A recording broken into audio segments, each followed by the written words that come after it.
That pain, that sharp, it feels like electricity current running through you. Shooting pains down both legs. My left leg was much worse than my right leg. My legs would wobble or buckle out from under me. And like I said, sometimes these pains would be so severe, I'd literally pass out. I'd be standing straight up and just face plant on the ground because it would just literally, I'd go unconscious from it. I haven't been able to put any weight on this left leg at all for, almost 10 years. I saw 7 doctors. They all wanted me just to get back on, heavy dose pain meds. I just didn't want to deal with that anymore. I didn't like the feeling of sitting there and just being zoned out. When I went in to see my doctor, I actually had a list of what doctors my insurance would cover to be sent to.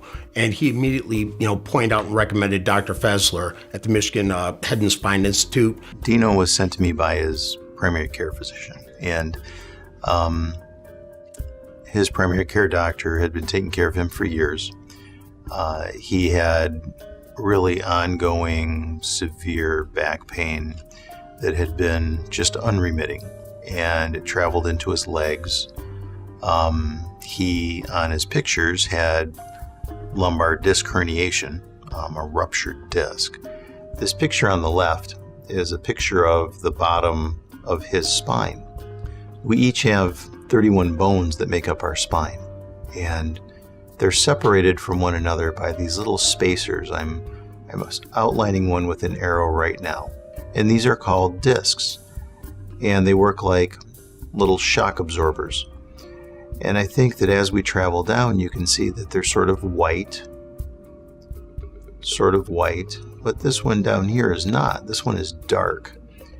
And you can see that this one is actually pushing back and pressing on the nerves that go to his legs. And so at each level of our spine, 2 nerves come out, one on each side. In our neck, those nerves go to our shoulders, our arms, our hands, our chest. In our lower back, those nerves go to your hips, your pelvis, and your legs. And they carry all the information from your brain to your body and from your body to your brain. And much like when you park your car on the hose in the driveway and try to water the lawn, instead of watering an area this big, you water an area this big. Well, when there's pressure on a nerve, the information is not as good. And so not only may you have weakness or numbness or tingling, you also have pain from the pressure. He seemed to know right away from my MRIs. Immediately he said, this is where I'm going to address. It felt like I had a huge weight on my shoulders that was just gone because I found somebody who said they could help. And so what we did for him is he has a incision about this big, and we actually took that disc out from the front of his spine.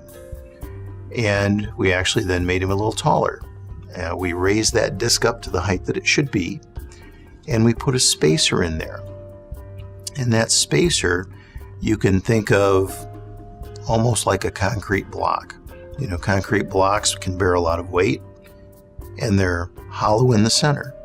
And so our spacer is sort of like that.